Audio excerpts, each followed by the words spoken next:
Thanks for downloading Ehnother Podcast from Ehnotherpodcast.com. Today's show can be found in many ways. iTunes, the Ehnotherpodcast.com webpage, and now can be found on Stitcher.com. You can now stream the latest show anywhere with the Stitcher app, on your computer, even on your boss's computer. Ehnother Podcast is now at your fingertips every day of the week and at your convenience. Enjoy today's episode of Warlock Wednesdays. Ehnotherpodcast.com. Not a sponsor.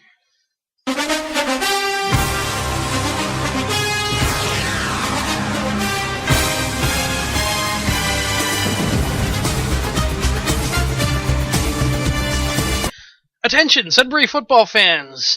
Do you want to win a trip to Super Bowl 48? I know I do. Let me tell you how you can do that.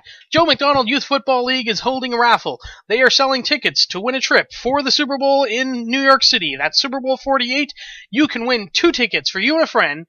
You would also get $500 spending money, transportation to and from, that's your flight there and back, plus a hotel stay for 3 nights at a 4-star hotel.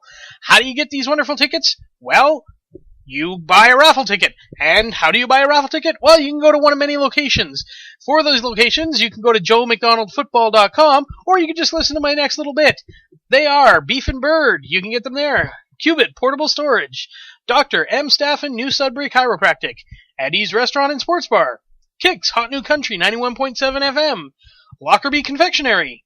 The Lounge 390 at the Quality Inn. New North Fuels. New Sudbury Shopping Mall at the Lottery Center, Nickel Belt Camping, Pro-Am Sportswear, and at the Rainbow Mall at the Lottery Center. And if this is not good enough for you, well, you can place your order by phone. That phone number to call for those raffle tickets, 705-524-2970. How much do these tickets cost, you ask? Well, the Joe McDonald Youth Football League is entering its 20th season. So why not make the tickets $20? And they did! Tickets, $20. You can get them now. Win your trip. Go to Super Bowl 48. Who knows who's playing? Looks like Denver Broncos maybe, but hey, you get to be there if they are.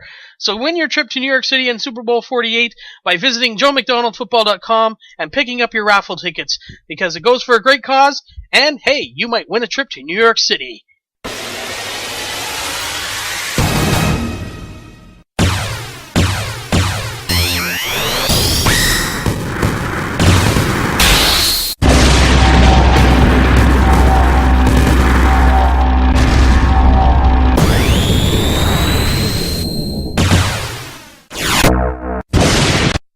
Hello and welcome to another Warlock Wednesdays. This is the Warlock Hour and I am your host, Razor.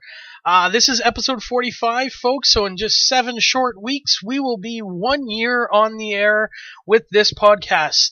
That's going to be great. I've been doing it every week. I am enjoying it. I hope you are too. This is going to be probably a little bit shorter than normal. There was news this week, but last week I was sick. This week, recording it a little bit later than usual, just because things have, after being sick and getting over that, things just haven't worked out this week very well. But I do have a good show, and as always, we're going to start with the comic book releases. So let's take a look at your comic book releases for this Wednesday, October 16th. We have from DC Comics, Batman 66, number 4. That's the series that's following the adventures, kind of like the 1966 Batman series. It's done in that kind of style. The animation, the artwork is done in that kind of style. So that's a interesting book especially if you're a fan of that kind of campy humor that was played in the 60s Batman series. Also from DC Comics this week, Batman Superman number 4, Batwoman number 24, Justice League of America number 8, and Wonder Woman number 24. From Marvel this week, we have Avengers number 21, Guardians of the Galaxy number 7, Hawkeye number 13, New Avengers number 11, and Uncanny X-Men number 13. From the Independents this week, I only found 2 that were kind of interesting and 2 that other people might find interesting. From Dynamite Entertainment this week, Grimm, the comic book based on the television series, number 6, and IDW Publishing, another television series comic, X-Files Season 10, number 5. Those are your comic book releases for the week of October 16th, 2013. hopefully your comics are in there. And as always, I say this every week, but please leave comments or suggestions or send an email to the Ehnother Podcast at gmail.com. Or you can even check out my Twitter. If you go to the Ehnother Podcast, my Twitter is there. You can find all of our Twitter accounts there, and you can tweet us and tell me which comics you're interested in. And you know what? I'll add it to the list, and then that way you'll always know when your comic's coming out. You probably already do. Most people have their local comic book stores pull their favorites anyways, but you know what? If you want it on the podcast, let me know. I'll put it on the podcast. So that being said, let's move into entertainment news, and of course, as always, when we move to entertainment news, we take a look at the box office report. These are the top 10 movies for this past weekend, and number 1 is last week's number 1, Gravity, bringing in another impressive $43 million. Am I still avoiding seeing this movie? Yes, I am. I'm still under the premise that a trailer has to attract me. Just because a lot of people go doesn't mean I'm going to like it. Prime example, Magic Mike, horrible movie. A lot of people went and watched it. Horrible movie. I know why they went and watched it, because most of their audiences were females. They went and watched it for the same reason a guy would go watch a stripper movie. Although, when I think about it, the only stripper movies that have come out into mainstream markets are Striptease and that one that Elizabeth Berkley did. Can't think of the name of it right now. Showgirls, there we go. Showgirls, it just came to me. Both those movies sucked really bad. They were horrible.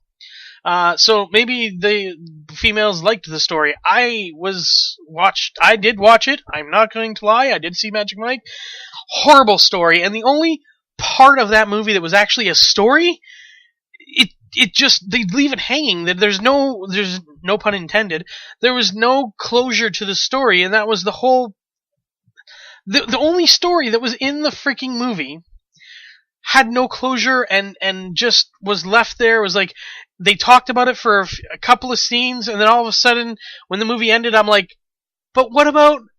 Well, that was crap. So, just because a lot of people are going to see it doesn't mean it's necessarily a great movie. That being said, I have heard good things about Gravity. Gravity's doing very well. As I said, it's $122 million after 2 weeks. So obviously it's doing fairly well. And here's the other thing. Not many movies can sustain the business that they have in their first week. There are a few, and those are few and far between. The drop in percentage, and I've gone over this before, when movies do really good opening weekend and then have like a 30 to 40 to sometimes 50% drops, only dropped 22.6%. That is pretty darn good. That shows that this movie is doing very well and is keeping that draw in. They made $11,800 per screen on average this past week. So that is impressive. That is something to say. I mean, $122 million after 2 weeks, already over its budget, so it's already in the profits. Here's the thing, folks.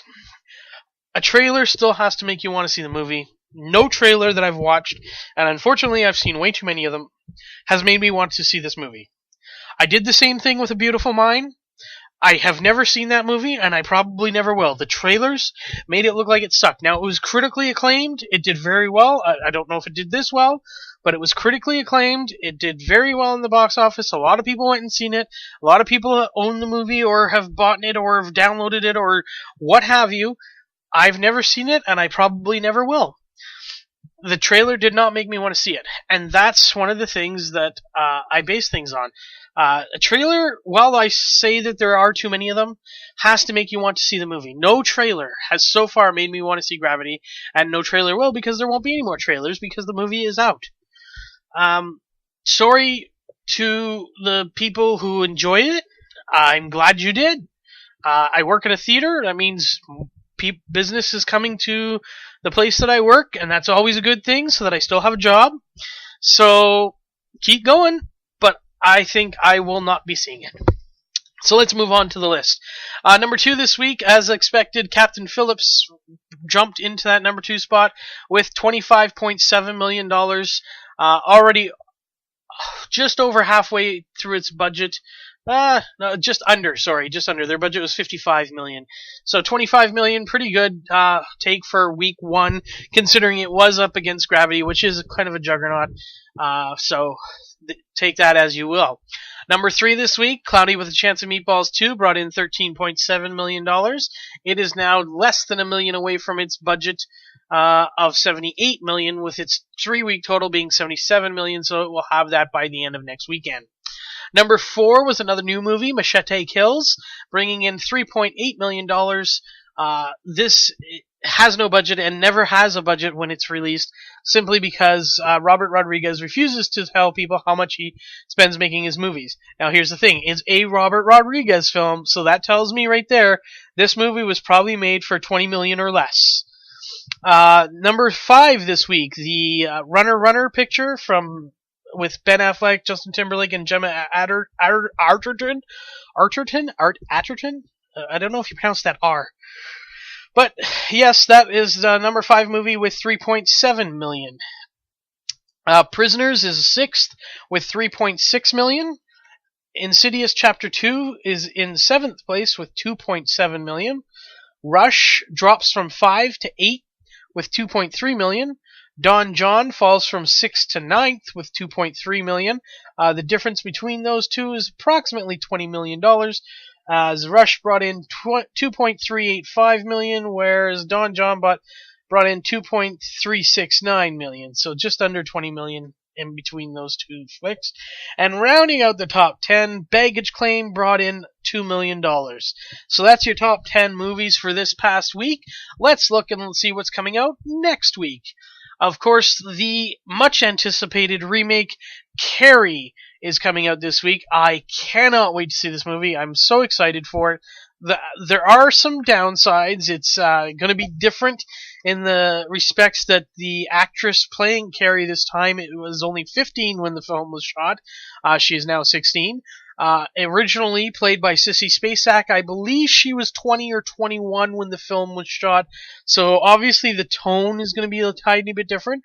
However, it's also been said that this Carrie will follow the book a lot more closely. The original kind of did it from the point of view of everybody looking in, like kind of a third-party point of view. This one is going to be very much centered more on Carrie and from her point of view a lot of things, so that's going to be pretty cool. Looking forward to that. Also coming out this week, Escape Plan, starring Arnold Schwarzenegger and, of course, Stallone or Sylvester Stallone, whatever you prefer. This is the movie that was originally titled The Tombs, and I prefer that title, funnily enough. However, the Escape Plan, it hits theaters this Friday, and the two of them are trying to break out of prison. Basically, Sly Stallone's character is paid to break out of prisons, only he gets put into one where they don't want him to break out by somebody we will find out later. Also in this movie is an actor I've come to like very much from the show Person of Interest, Jim Caviezel. So looking forward to this one as well. And a third movie that I'm really looking forward to, that's 3 movies coming out this week, which is really going to make it hard for me to see them all because I have nobody to go see movies with. The Fifth Estate, starring Benedict Cumberbatch, which focuses on the WikiLeaks pages and all the scandals and everything that came out of that. Now, I do have an honorable mention this week, as I did last week, and that's 12 Years a Slave, starring Brad Pitt and there's no way I'm going to pronounce this guy's name right. Chiwetel Ejiofor. I'm probably pronouncing that wrong. For those of you who are Firefly fans and have seen the movie Serenity, he played the assassin in that movie that comes after them, and that's who he is. I know he's done other things, but that's immediately, as soon as I see him, that's where I think of. So I just figured I'd put that out there. So those are your movie releases for this coming week, and let's take a look at some movie news. As we know, and as I broke yesterday on Real Music, if you listen to Real Music, I said that Fox has brought in some people to audition for the reboot of Fantastic Four. Those names that were brought in, those actors that were brought in, feature the names of Kit Harington from Game of Thrones. He was brought in to read for Reed Richards, aka Mr. Fantastic. Also brought in for that specific role were the actors, just lost the name, Jack O'Connell. Couldn't find really much that he's done other than he's going to be in the upcoming movie 300 Rise of an Empire, where he would be playing, I believe it was I can't even remember who he was playing, but he's going to be in that, so I couldn't find anything about that. I will say this, he is a Brit, and as we know, a lot of Brits have been playing American superheroes, so it just makes sense.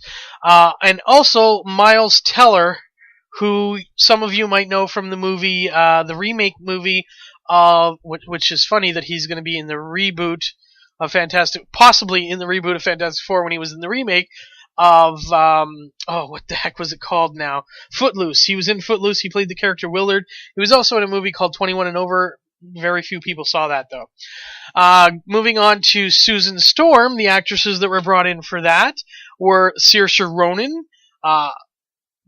very good actress. I loved her in Hannah.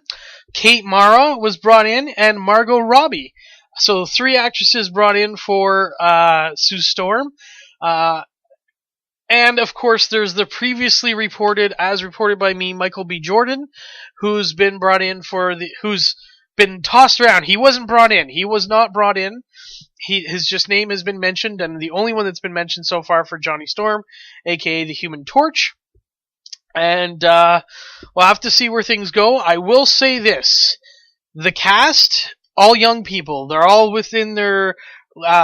I believe they're all under 30. Everyone that was brought in or talked about so far are under 30 years of age, so they're definitely going for a younger cast. There was no mention of the role Ben Grimm, aka The Thing. However, there is rumors and speculation out there that Terry Crews really wants to play The Thing. He really wants to play The Thing, aka Ben Grimm. Now, the only problem I have with any of this at all is that they're going to change a major part of the story if the reports are correct. If they cast Michael B. Jordan as Johnny Storm Torch, Human Torch, I have no problem with that. I don't care about race changes. I've said this before, that does not bother me. There are certain elements of stories, though, that I want to see stay intact. And that's a problem Fox has doing with any of their movies. And if they cast Michael B. Jordan, which, again, I have no problem with. He's a decent actor. He was good in Chronicle. Apparently he's doing really good on the show that he's on right now. I can't remember the name of it, but he's doing good on it. If they cast him, and then they cast a white woman to play Invisible Woman / Sue Storm, well, they're supposed to be brother and sister, which means there's only 2 ways you can explain that. 3 ways, technically, that you can explain that. 4 ways. I'm adding ways. Okay, there's 4 ways you can explain that. Okay, 1, they're adopted. One of them is adopted. Okay? 2, they're both adopted. 3, their mother slept around. 4, they're not brother and sister. The least of those is got to be 4, because they have to be brother and sister. They're both named Storm, Sue Storm and Johnny Storm. If they change that, well then, sorry, but fuck you, Fox. Okay, so that's the 4th one. 3, their mother slept around. Well, that just causes all kinds of issues. And then the adoption thing. And that's the only thing that I guess would be acceptable, is that they're adopted. Because other than that, it makes absolutely no sense. Now, here is one thing that has come across my attention since I initially said that. It is possible for mixed race couples to have, like if you have one who's of the Caucasoid persuasion and one who's of the Negroid persuasion, and they have a baby, you can have a white baby. And vice versa, you can have a black baby. So you can technically have that. It's just so confusing. And with these movies, you gotta be less confusing. I just think it's simpler to cast either 2 white actors for this or 2 non-white actors, whether they be Caucasoid, Mongoloid, Asian. I don't know what other races, any other race, as long as they're both the same. That's all I'm saying. That's all I'm saying. Just make them the same. They gotta be the same. They're brother and sister. Unless you're gonna use the adoption angle. Then, I mean, I guess, you know what? I gotta deal with it. But Fox likes messing things up, so I'm sure we're going to have some kind of adoption angle, and that's fine. I just think that certain parts of stories need to be kept the same. That's all I'm saying about that. Let's move on to another story that was broke right at the end of Real Music, if you were listening in. We actually got to it even before Hollywood Babylon did. Not a sponsor, by the way, but damn great podcast. Hollywood Babylon reported it Saturday night. We got it Saturday afternoon. We were one of the first to break it, and that is Charlie Hunnam is no longer doing the 50 Shades of Grey movie. He is backed out and has left the film, and people have said many things as to why. A lot of people think, oh, well, it was the backlash that he took on the internet. Actually, people, no, it was not. Although those people will get their way, they won't have to see Charlie Hunnam as Christian Grey, I think his name is. I don't know, I've never read the books, probably never will. Definitely not meant for me anyways. Well, Charlie Hunnam's on a little known show called Sons of Anarchy. That show's filming schedule would have conflicted with the schedule to film 50 Shades of Grey. So, the filmmakers of 50 Shades of Grey and Charlie Hunnam have agreed to find another male lead to give Hunnam who has a very immersive TV schedule. It will give them a proper amount of time to find somebody to prepare for the role of Christian Grey. And that's the statement from Universal, basically. They said that this gives them a plenty of time to find somebody else within their shooting schedule. And let's face it, personally, this movie's not meant for me. It's not geared towards me. I wouldn't care one way or another. I just thought it was some great breaking news that Real Music hit and got out there in the podcast world very quickly as soon as the news broke. Alright, let's move on to more Fantastic Four news / Star Wars / Independence Day. As I previously stated, Michael B. Jordan has been linked to playing in the Fantastic Four remake. He's also been linked to Independence Day 2, where he would be taking over kind of the lead role from Will Smith. And he was brought in for an audition for Star Wars Episode 7.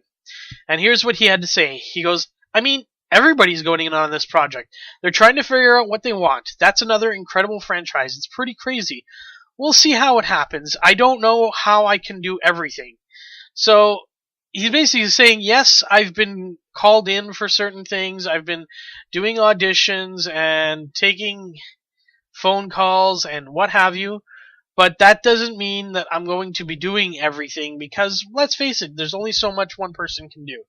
Now, the one thing we can confirm is that he will be in the Rocky spin-off, which will be called Creed, where he will be playing the son of Apollo Creed, opposite Sylvester Stallone's Rocky Balboa. He'll be trained by Rocky in the movie Creed. So we do know that is a fact.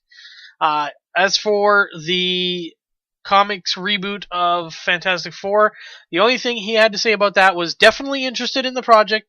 Josh Trank is a buddy of mine. So, of course, Josh Trank directed Chronicle, which is why I think Michael B. Jordan's name keeps coming up, because he is the director. Moving on, Harrison Ford said he would do another Indiana Jones in a New York Minute. Here's exactly what he had to say. I don't think there's any barrier to Indiana Jones being an old fart. I'm old enough that we don't need Sean Connery anymore. I'm old enough to play my own father. George Lucas has discussed that there is a potential for another big outing from, of course, our lead character, Henry Jones Jr., suggesting that a story was already in place, but he needs a MacGuffin. Now, for those of you who don't know, it is a term popularized by Alfred Hitchcock. A MacGuffin refers to a narrative element that drives the story forward. Obviously, in the Indiana Jones franchise, we seen the Ark in the Ark of the Covenant, in Raiders of the Lost Ark. Raiders of the Lost Ark had the Ark of the Covenant. The Temple of Doom had the Sankara stones. The Last Crusade was the Holy Grail, and of course, in the Kingdom of the Crystal Skull, it was the skull itself. So it's kind of that thing that Indy's got to search for or deal with, and that's what they're kind of looking for Indiana Jones 5. Also this week, Harrison Ford has said that he'd be interested in doing a sequel to Blade Runner. I was going to say Runner, no. Blade Runner 2 with Ridley Scott. He said, yeah, Ridley and I have been chatting about it. He said, I remember it without complication, going back to the original, that is. But I'm not there to generate nostalgic moments. I'm there to do a job of work. And I quite understand that everybody has an ambition when they come into a film, and everyone's ambition may not be so focused on the same things. I truly admire Ridley as a man and as a director, and I would be very happy to engage again with him in the future telling of this story. Now, this could have just come out because he does have the movie coming November 1st, Ender's Game. This is a movie that is a sci-fi element, and obviously Blade Runner is a very sci-fi film, so we'll have to wait and see. And finally, dealing with Harrison Ford, he is not being so forthcoming about Star Wars Episode 7. Now, I don't have the video, but I'm going to find it and put it in the description below so you can check it out. But he was on a show overseas this week called The Graham Norton Show, where he was basically asked about this Star Wars Episode 7 thing, and he kind of played it off like as if he wasn't sure yet.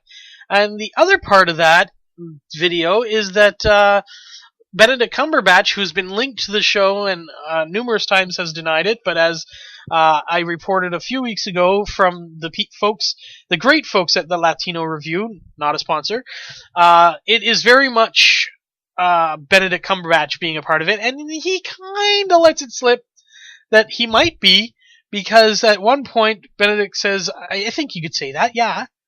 And it's like, huh? Yes, it looks like Benedict Cumberbatch knows a little bit more about Harrison Ford's work than Harrison Ford does.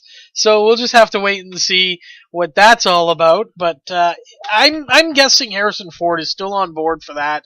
I don't think his role is going to be very big. We'll just have to wait and see. So let's move on away from Harrison Ford. A lot of Harrison Ford news. It seems that the Angry Birds movie has found their directors. That's correct. I said directors. They've got 2 of them for the upcoming 3D CG animation film. This movie is slated for quite a few years from now, 3 of them to be exact. July 1st, 2016 is the release date. The directors are Fergal Riley and Clay Kaitis. Now, if those names aren't recognizable to you, they weren't to me either. However, they have worked on very many projects through Disney and Pixar and Sony. Here's just some of the ones that they have worked on. They've done Tangled. They've worked on Tangled Ever After, which was a short that came out after the movie, obviously. Now, some of these weren't always as directors, but they have worked on them. They worked on Wreck-It Ralph. They worked on Rhino in a Bolt. He was Riley was the supervising animator of that. Kaitis has done the animation for the upcoming filming Frozen. She also did the animation for the Oscar-winning short Paperman, which I actually really enjoyed. So, I mean, there's been a lot of stuff. They've contributed to movies like Cloudy with a Chance of Meatballs, Hotel Transylvania, Cloudy with a Chance of Meatballs 2. They've done storyboards for movies like Spider-Man 2 and The Iron Giant, so they have worked on a lot of things, so it's very exciting when you can have some experience coming into that. On the announcement, Rovio Entertainment, who's the owner of Angry Birds, their CEO, Michael Head, said, I'm very excited that Fergal and Clay have joined us, bringing with them their vast expertise. They are 2 of the brightest rising talents in animation, and I'm confident we are building the right team to tell the story of Angry Birds and deliver an amazing movie experience to our fans. And the producer said this, David, Catherine, and I are thrilled to welcome Fergal and Clay to the Angry Birds filmmaking team. They both have an extraordinary range of talents, and we're looking forward to working with them to bring the birds and pigs to life on the big screen. So for all you Angry Birds fans out there, your movie's getting made. Just takes a few years to make an animated film. See you in 3 years. Speaking of films being made, it looks like Masters of the Universe has found its writers, or at least writer. Usually working in tandem, Terry Rossio has been added to the Columbia Pictures movie Masters of the Universe, which will be based on the Mattel toy line, of course. Rossio has written many great screenplays and also some bombed screenplays. Screenplays that he's worked on include Pirates of the Caribbean, all of them. He worked on The Legend of Zorro, National Treasure, Book of Secrets, and unfortunately he also worked on The Lone Ranger. Now, it has been announced this week that John M. Chu, who directed G.I. Joe Retaliation, is no longer directing Masters of the Universe, so that is unfortunate. So we're having to wait to see who the new director will be. I'm interested in seeing this movie done only if it's done properly, and not like the blasphemy that was Dolph Lundgren's copy. Now, here is something I am happy to report, because I am a huge Kevin Smith fan. Now, I've been a Kevin Smith fan for a very long time, and in fact, without him, there would be no Warlock Wednesday. Also without James. I mean, James is very important, and James, I know you're listening, so thank you, James, for giving me the opportunity, but honestly, even if you had asked me and I hadn't heard of the Kevin Smith podcast, I probably would have said no. So I do have to go back, and I have to thank Kevin Smith first. First and foremost, Kevin Smith and Ralph Garman. Their podcast, Hollywood Babylon, not a sponsor, is fantastic. I love it. I love listening to it every week. I'm so glad that I was introduced to it. It's so amazing, and the fact that anyone can podcast, anyone can do this, anyone can do what I'm doing. Well, Kevin Smith has a little movie that he's working on right now. He's got two of them, actually, but one that he's actually working on right now is called Tusk. Now, this movie stemmed from podcasting. On episode 259, if I'm not mistaken, I could be wrong on that. I might get a text from OJ later when he hears this. Episode 259 of Smodcast, where Kevin Smith and Scott Mosier were reading an article that eventually turned out to be a hoax, but they were reading an article about a man who was lost at sea, or lost for a while, and his only companion was a walrus. Well, when he finally got back on land and everything was good, he felt lonely, so he put an ad out where he was going to offer free room and board to anyone who wanted it, with the caveat that they would have to, for 2 hours a day, and not necessarily every day, but pretty much 2 hours a day, dress up in a walrus suit and act like a walrus. They had to make the sounds of a walrus. They weren't allowed to talk while they were in the walrus suit. And you kind of lay beside him, and nothing weird, like there was no sex involved. Don't worry about that. It was just a comfort thing. But they had to act like a walrus. He would feed them like a walrus's food. It was just weird. Well, Kevin Smith and Scott Mosier kept talking, and eventually it led to a script being written. And now this movie is being made. This is going to be a very low budget film, but it's great because it's bringing in what's his name? Michael Parks. Sorry, I couldn't think of his name for a second. That's horrible. Michael Parks, who was fantastic in Kevin Smith's last movie, Red State. Fantastic, absolutely fantastic. And I'm looking forward to this so much. So Michael Parks is going to play the creepy old man, go figure, and the walrus will be played by Justin Long. Initially, it was rumored that Scott Mosier might end up doing it, but obviously Scott Mosier is going to be like, no, you could find someone else, and they did. They found Justin Long. Well, announced this past week, Genesis Rodriguez will be joining Kevin Smith in this project as the lead female. She will play the female lead opposite Justin Long. I had to look her up. She was in the movie Man on a Ledge and Identity Thief. She's done some work, so it'll be interesting to see. And it's this is probably going to be a short movie. This is going to be about, we're looking at probably an hour and 15, hour and 20-minute movie, but it should be very unsettling. It's been likened to the Human Centipede, only instead of sewing people together, it's just going to be somebody sewed into a walrus costume, I guess. And it sounds fantastic. It's definitely not traditional Kevin Smith, which is just amazing. I'm looking forward to it very much. This movie is going to be done by, of course, written, directed by Kevin Smith. It's being produced by Sam Engelbert, William D. Johnson through Demarest Films. It is being produced by Shannon McIntosh through Smodcast Pictures.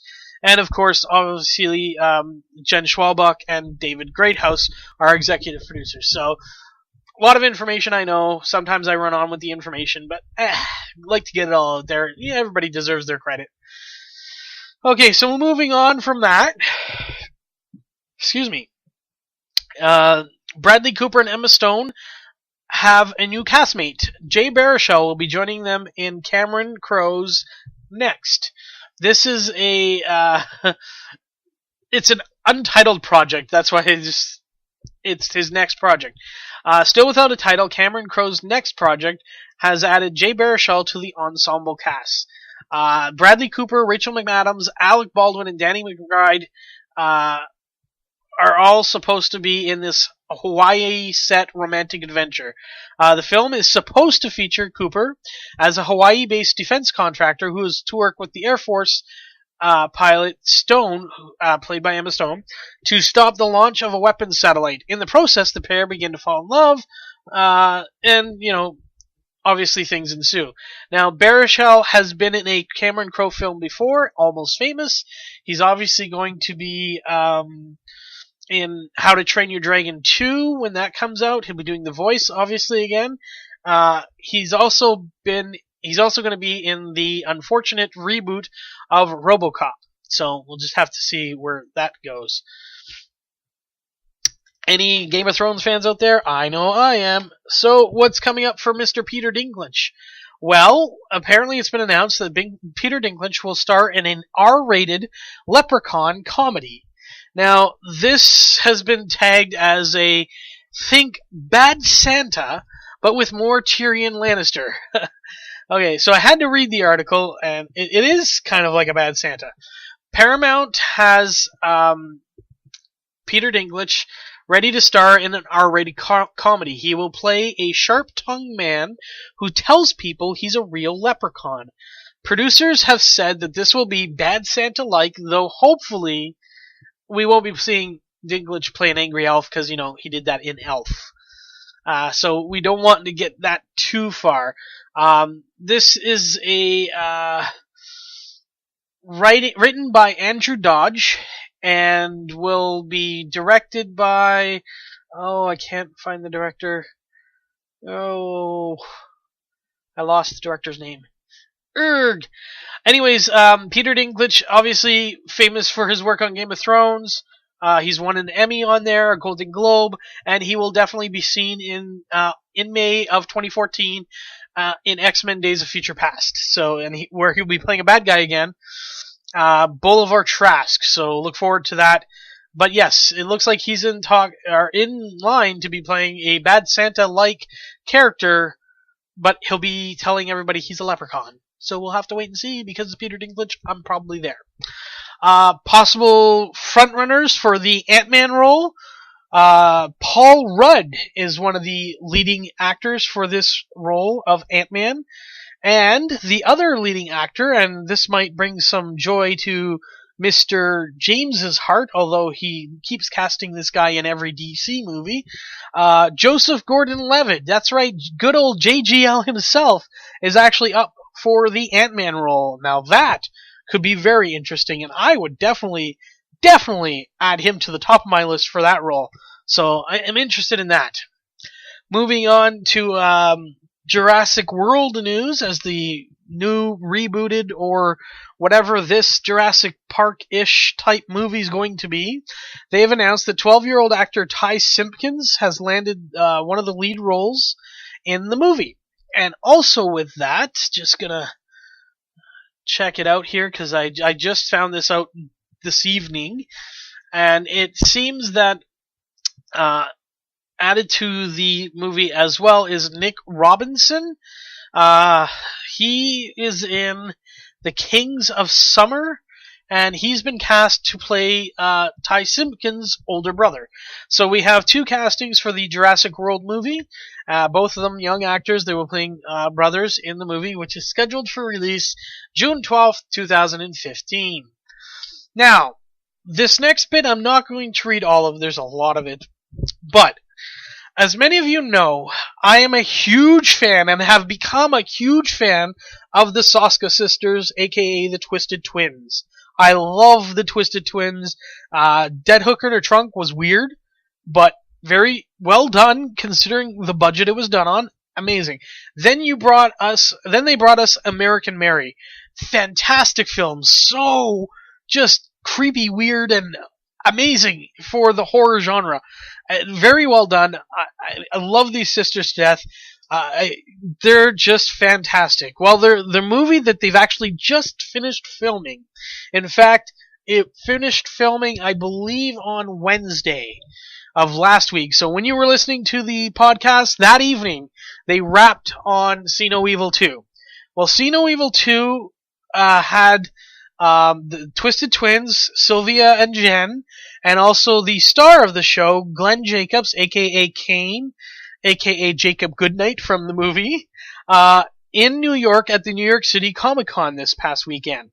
And there's a transcript that I'm going to post a link to below, and where Fangoria magazine, not a sponsor, but one of the greatest horror magazines out there, interviewed Mr.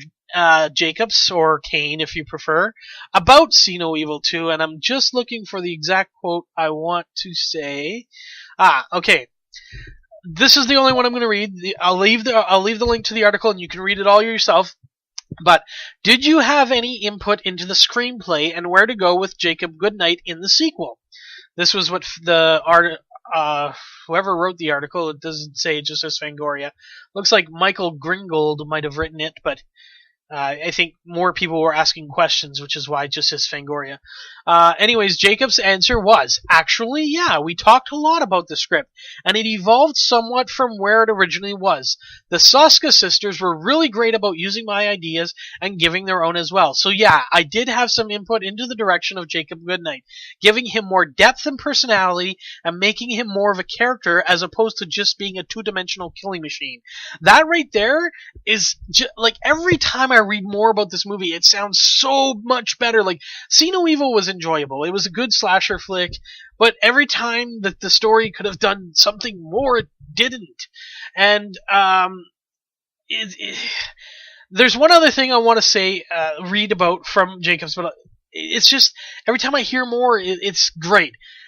He was asked about what there will be different about a Goodnight in See No Evil 2.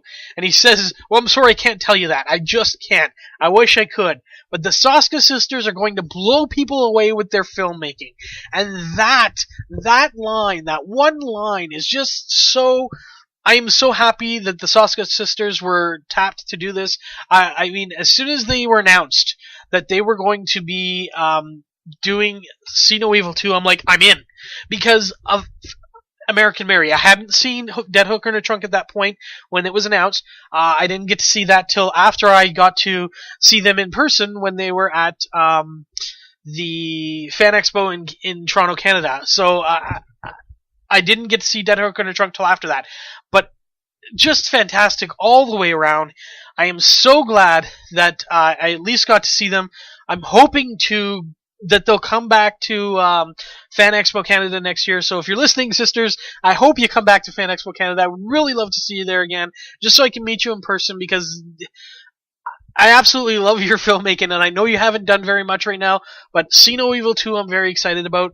ABCs of Death 2 I'm very excited about, because you have a letter in there, and just so enamored with their work, and I cannot wait to see this. Now, I've tweeted them a couple of times, and it looks like they were probably at New York City Comic Con when I was doing that, which means they were probably really busy. I'm trying to find out a release date, because when they were at Fan Expo Canada, they said they are not directing a movie that's going direct to DVD. There will be a release in theaters.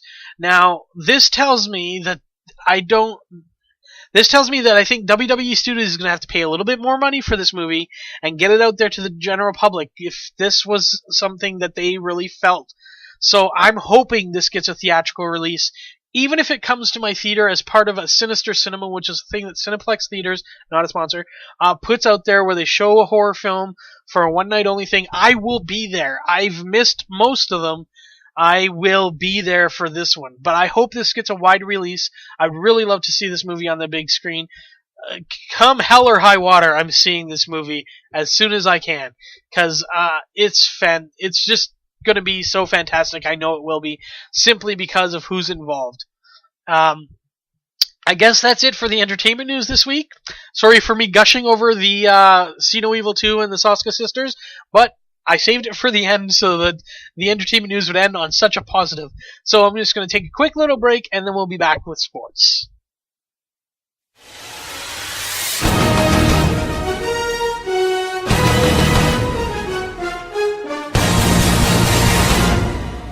Hello out there, all you NFL fans. Do you like to pick the winners of each game every week?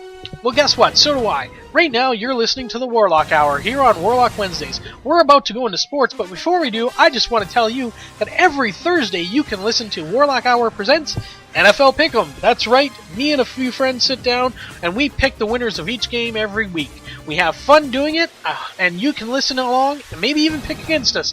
Listen to a few amateur analysts as we give our opinions on each game every week, and we pick the winners and compete against each other, just a friendly competition, and we have fun doing it. So if you'd like to tune in and listen to that, that's tomorrow, Thursdays, on Ehnotherpodcast.com. Ehnother Podcast.com, a Canadian podcast network.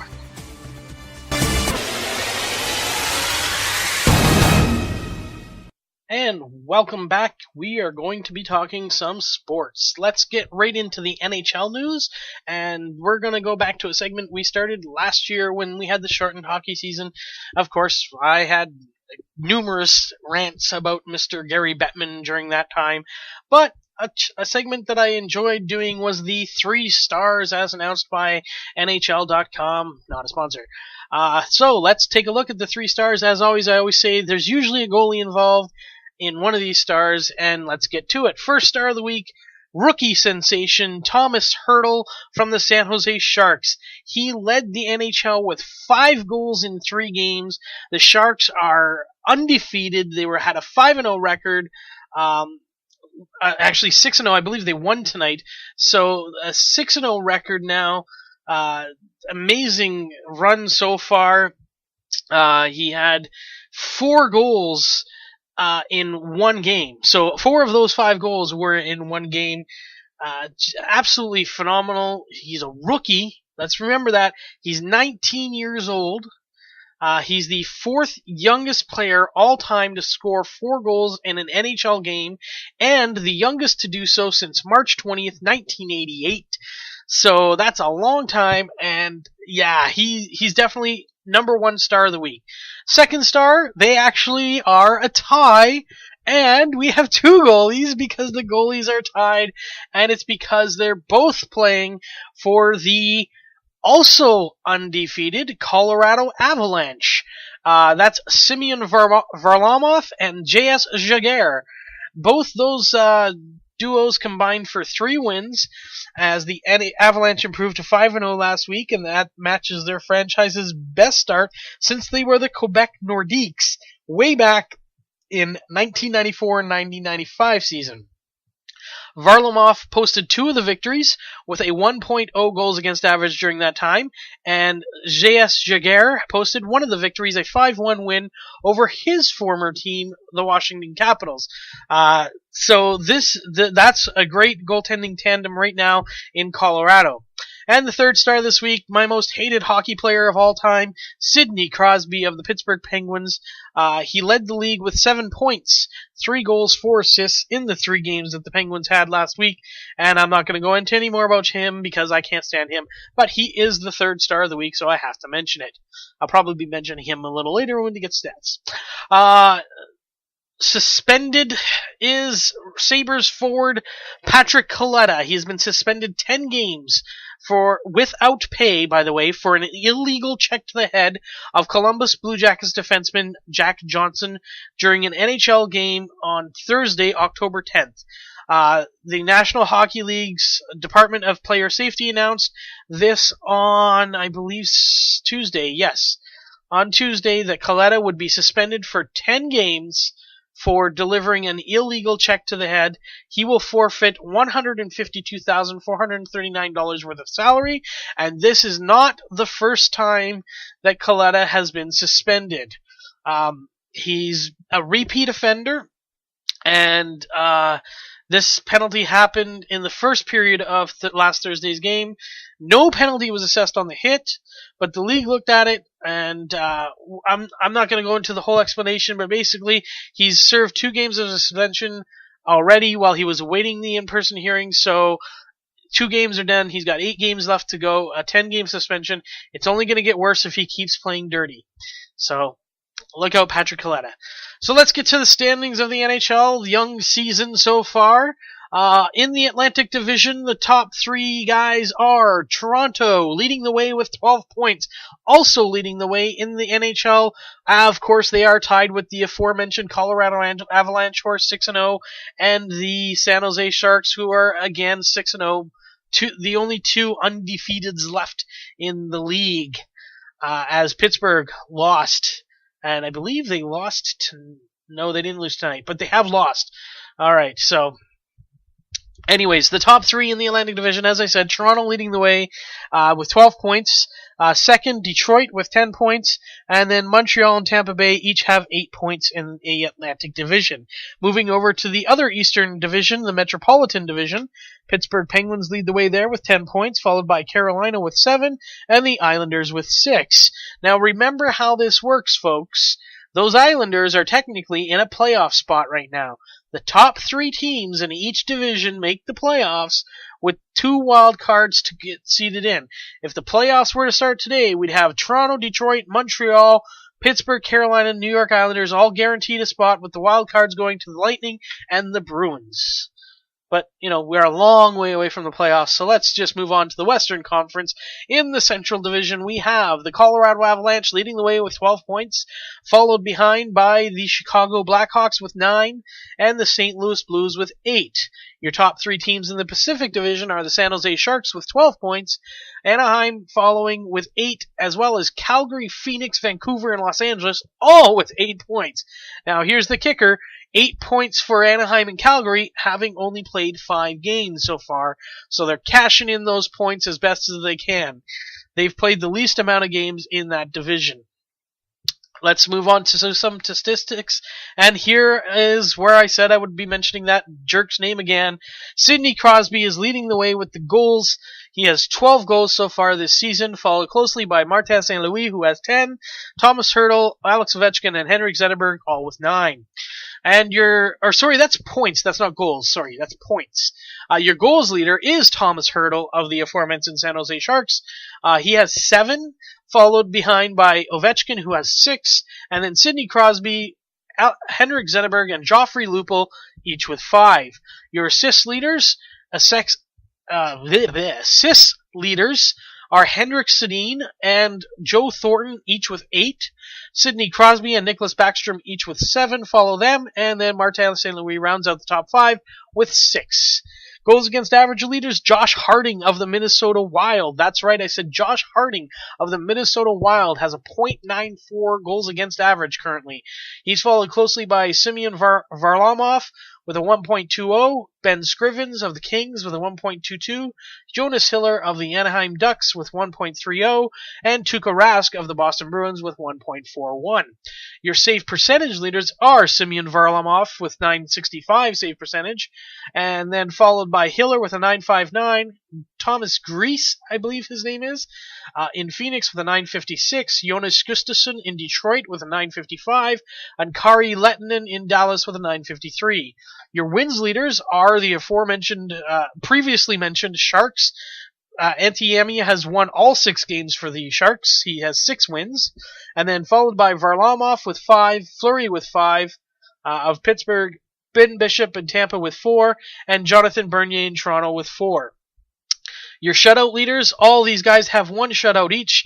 Marc-Andre Fleury of Pittsburgh, Jonathan Bernier of Toronto, Yaroslav Halak of the St. Louis Blues, Jonas Hiller of the Ducks, and Carey Price of the Habs.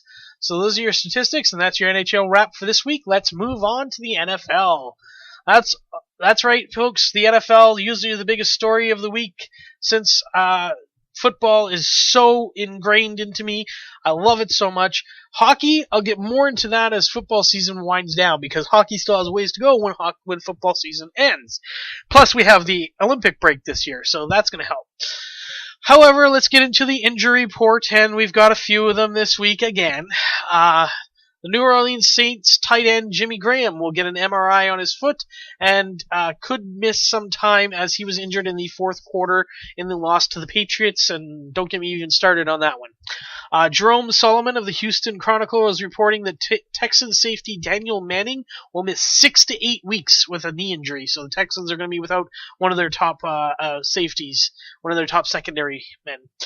Buffalo Bills quarterback Thad Lewis is listed as day-to-day currently. The Bills said that E.J. Manuel is ahead of schedule, but will still be sidelined for a few more weeks. Thad Lewis is expected to play this week. However, Buffalo has gone out and signed a new quarterback to possibly back him up. It really makes you wonder about Jeff Tuel when they have to, first of all, bring up Thad Lewis from the practice squad, and secondly, now they've signed Matt Flynn to their roster. It makes you wonder what their inclination is towards Jeff Tuel. They're not coming out and saying it, but it looks like this guy might be pushed to the curb, and obviously they didn't do it in the preseason. I guess they felt that he played so well in the preseason he'd get picked up, and they kind of wanted to keep him around. But now it looks like he might not be in the cards for the Bills going forward. Speaking of the Bills, another injury: defensive back Jonathan Meeks has been IR'd with the designation to return, which means he's out 8 weeks minimum. DeMarcus Ware is expected to miss 3 to 4 weeks with the Dallas Cowboys, as he has a quad injury that was suffered in Sunday night's win. Also, DeMarco Murray has a sprained MCL and is unlikely to play this Sunday against the Eagles, but might be ready to return. In Week 8. Kelly Campbell has bruised his spine. He plays for the Arizona Cardinals. The defensive end said he feels pretty good, and he's hopeful that he'll play in Thursday Night Football against the Seattle Seahawks. My recommendation is this: you're playing the Seattle Seahawks in Seattle, just rest it for this week. You're going to lose and move on to next week. Linebacker Brian Keel tore his ACL and will miss the rest of the Redskins season, and that is another long-term injury that the NFL has seen happen this year. Green Bay has lost a huge blow to their wide receiving core. Randall Cobb will miss roughly 6 weeks after he fractured his fibula on Sunday. This news is less than grim for receiver James Jones, who has a PCL sprain. According to Packers coach Mike McCarthy, he might be ready for Sunday's game versus the Browns. It's looking like there's going to be some new wide receivers in Green Bay for a little bit just because of the injuries. New York Giants running back David Wilson will not need season-ending surgery on his neck. He's spoken with a source close has said that Wilson will expect to miss, though, 3 to 4 weeks. And finally, to wrap up the injury front, Indianapolis Colts inside linebacker Jarrell Freeman suffered a concussion in their team's 19-9 loss on Monday night to San Diego, and we all know concussions could mean anywhere from 1 week to the rest of the season. We don't know the seriousness of concussions. He has to go through tests to determine when he can come back and practice, and then he has to go through tests to go game time. I'm going to say he's out this week. However, he could return in 2 to 3 weeks. Let's move on to a segment that NFL.com, and not a sponsor, entitles "What We're Not Overreacting to After Week 6." And the first thing on the agenda is the win by the Pittsburgh Steelers this past week. That's right, Pittsburgh has come out of the basement, so to speak, after their bye week in Week 5. They finished. They've managed to collect their first win of the season as they defeated the New York Jets in New York, we might add, 19-6. However, we have to. I had a theory about this. Everybody was, a lot of Steelers fans were very, very, very happy that Pittsburgh won their game. And you know what? I'd be happy too if my team was already 0-5. Or I guess 0-4?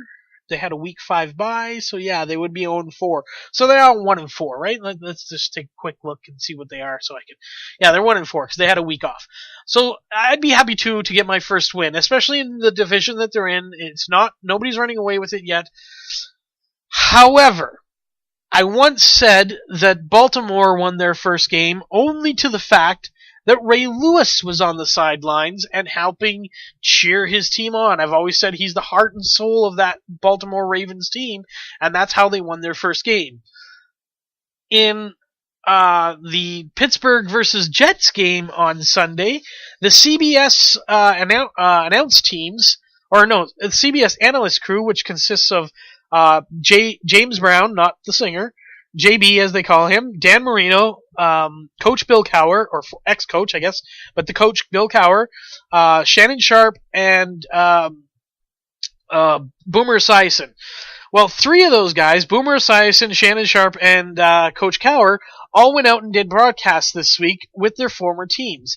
Shannon Sharp went and did the Broncos game. Boomer Esiason went and did the Bengals game, and Coach Cowher did the Steelers game. I think the only reason Pittsburgh won is because Coach Cowher was in the building. That's my opinion.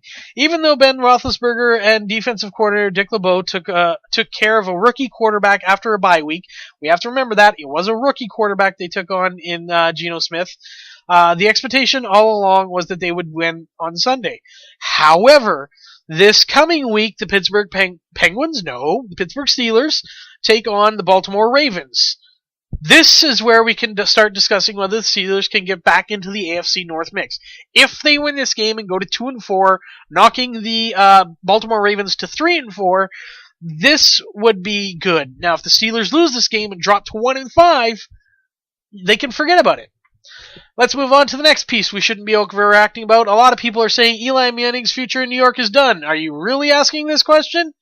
This guy has 2 years left on his contract. He's never going to be an elite quarterback, even though a couple of years ago he said he was. However, he is the Giants' quarterback. And while he's done a lot of errors, all the fault this year is not his. And let's be real. Like I said, he has 2 years left on his contract. He's only 32 years old. He's coming off 2 very strong seasons, the last 2. He's having a clunker. He's having a bad year. This kid will he's not a kid anymore. This man will turn things around. And it may not be this year, but they're not getting rid of him in New York anytime soon. So, sorry, Giants fans, if you're not liking him this year, maybe you could do what other sports teams do and wear a paper bag over your head for the rest of the season and come back next year with a fresh start. Also, next point, the Kansas City Chiefs are 6-0. Now, this is impressive. They are 6-0. However, it could be misleading. They haven't played great teams. Their defense is really good. However, their offense has started good, and now it's progressively getting worse week in and week out. Yes, there is the saying, defense wins championships. But at the end of the day, you still need to pass the ball, and Alex Smith's passing offense has gone progressively down each week. They will make the playoffs. I'm not going to say they're not going to make the playoffs. However, when you have the likes of the Patriots, as much as I hate them, and you have the likes of Denver, who's just on fire this year, I don't see them being a title contender. I don't even see them coming out of the AFC. So, yes, they're 6-0, and that's going to guarantee them a playoff spot, more than likely. But they're going to play Denver twice, where I think they're going to lose both times. I'm sorry, Kansas City fans, but I think Denver is going to beat them both times. Although that will be a good challenge for Denver. Those 2 games against Kansas City are going to be good challenges, whereas Denver really hasn't looked like they've had challenges. Although the Dallas game did challenge them, they still ended up winning. Next point we want to hit on is the NFC East.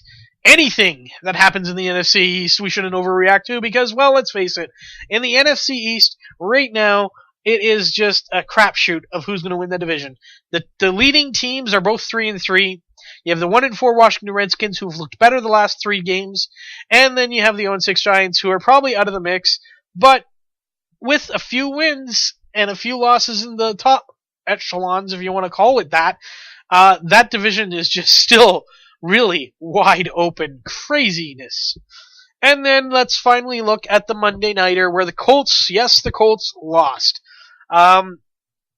They did lose to a team that I thought they should beat. They will host the Denver Broncos this coming week, welcoming back Peyton Manning. Can they win that game?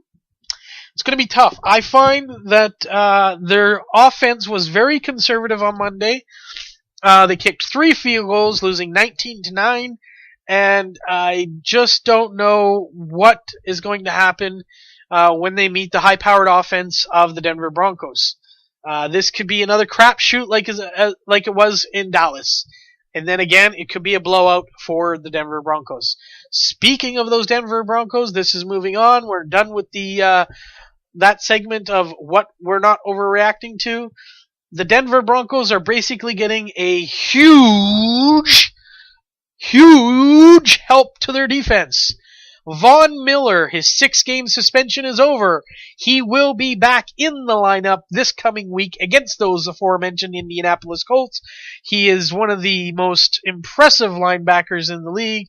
He's racked up, He recorded 30 sacks in 31 career games. That's basically a sack a game. He's had over 130 tackles. He's just a machine. He's going to help the defense very much, which looked bad the last 2 games, or at least hasn't looked great, and they're going to be even more of a force. This is like making a giant trade and not losing anything. This is like trading draft picks, but they didn't lose any draft picks.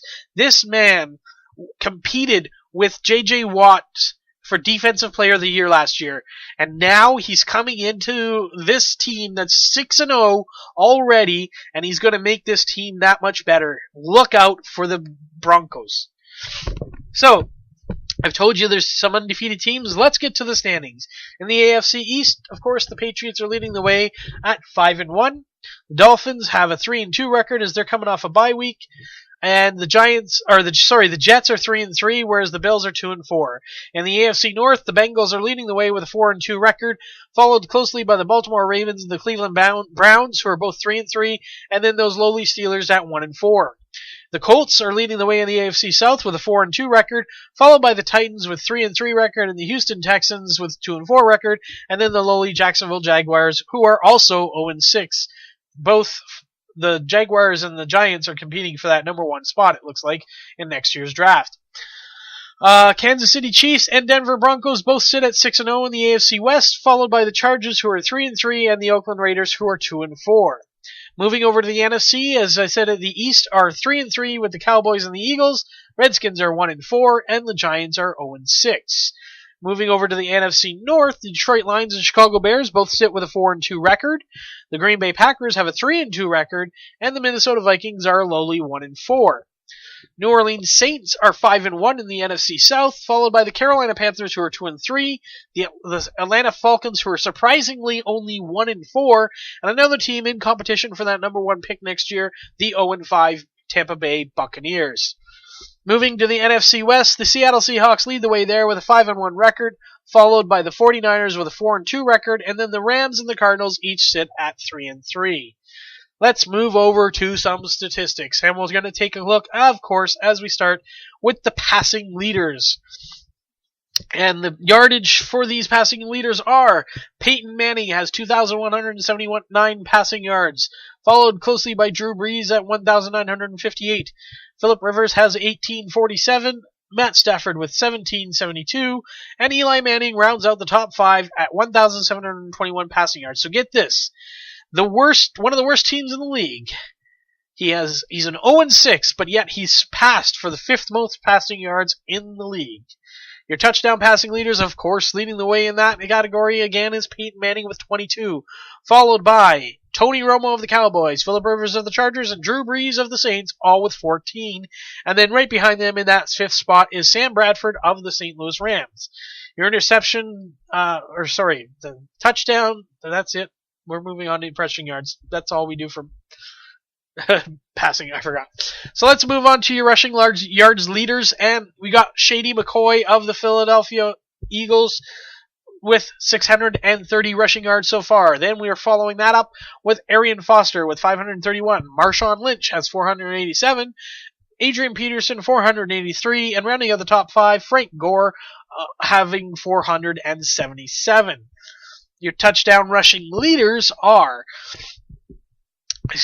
Noshawn Moreno of the Denver Broncos with 7 rushing touchdowns, Adrian Peterson of the Vikings, Jamal Charles of the Chiefs, and Marshawn Lynch of the Seattle Seahawks, each with 5.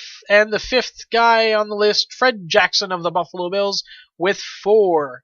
And your receiving yards leaders are Jermaine Gresham, tight end, I might add, for the New Orleans Saints, 593 receiving yards. Deshaun Jackson of the Eagles, 589 receiving yards. Julio Jones, who is on IR and done for the year, so will be falling off this list as the weeks go by, 580. Torrey Smith of Baltimore, 568. Victor Cruz of the New York Giants, 541, rounds out your top 5. And your receiving touchdown leaders are Wes Welker of the Denver Broncos with 8. Then followed by another Denver Bronco, their tight end Julius Thomas has 7. Then the next 3 guys on the list, all with 6 touchdowns receiving, Jeremy Graham, or is it Jermaine? I don't know his name. I just realized that. I don't know if it's Jermaine or Germany or it's a J. Jimmy Graham of the Saints, the tight end. That's right. Jimmy Graham. It just came to me again. All right, so Jimmy Graham of the Saints, Dez Bryant of the Cowboys, and Vernon Davis, a third tight end in the top 5, has 6 receiving touchdowns. Those are your touchdown leaders now on offense for receiving. Let's move over to defense now. And, of course, we're going to take a look first at the tackles. Carlos Dansby of the Cardinals has 55. Sean Lee of the Cowboys with 43. Barry Church of the Cowboys has 43 as well. Then Lance Briggs of the Bears has 42, with Vonteze Burfict of the Bengals with 41. Your sacks leaders are from the Kansas City Chiefs, Justin Houston has 9.5 sacks. Also with 9.5 sacks, Robert Mathis of the Colts. Then we have Mario Williams of the Bills with 8 sacks, and then followed closely by Tamba Hali of the Chiefs with 7.5, and wrapping it up, top 5, Terrell Suggs has 7, and he plays for Baltimore. Moving on to your interception leaders, and you got 4 guys who have 4 interceptions, and those are the only 4 we're going to do because then we have a slew of people with 3. But your 4 interception guys are DeAndre Levy of the Lions, Kiko Alonso of the Bills, Aqib Talib of the Patriots, and Alteron Werner of the Tennessee Titans. And finally, your defensive touchdowns are, we're just going to do the top 2 because they both have 2 touchdowns, Tim Jennings of the Bears and D'Angelo Hall of the Washington Redskins each have 2. That's your statistics for the NFL. So before we wrap things up, we're going to check in with the MLB playoffs. Here are the standings as they are right now. In the National League Championship Series, the St. Louis Cardinals have a 3-1 lead after defeating the LA Dodgers 4-2 to take that 3-1 lead. And over in the American League Championship Series, Boston has taken a 1-game lead, beating the Detroit Tigers 1-0 in Game 3, and they lead that series 2-1. So looks like the St. Louis Cardinals are looking to punch their way into the World Series once again, and the Boston Red Sox have the lead over in the American League. That is it for sports. That is it for Warlock Wednesdays this week. I hope you enjoyed the show. Come back every week for Warlock Wednesdays here on Ehnotherpodcast.com and join us for all the shows. We have Mondays, we have Ehnother Podcast. Tuesdays is Real Music. Wednesdays here is the Warlock Hour, and Thursdays we have NFL Pick'em. So we have shows 4 days of the week right now. You can come and join us on Ehnotherpodcast.com. That's EHNOTHER podcast.com. You can also find us on iTunes and on Stitcher.com. Don't forget to check the links below. As I said, I'm going to try and find that video of the Graham Norton show, and I'm going to try and I will link the full interview with Glenn Jacobs about the See No Evil 2. So you can check those below, and check for the YouTube segments and the Facebook segments, and you can go to those pages, like them, comment, do whatever you want, and I'll be back next week with episode 46. That's right, 46 episodes, 46 weeks I've been doing this. I hope you're enjoying it. That is it for me. I'm out. Thanks for listening to Ehnother Podcast from Ehnotherpodcast.com. Don't forget to go on iTunes and or download right from Ehnotherpodcast.com. That's EHNOTHER podcast.com.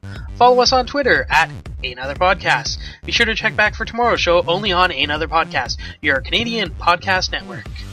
Ehnotherpodcast.com. Not a sponsor.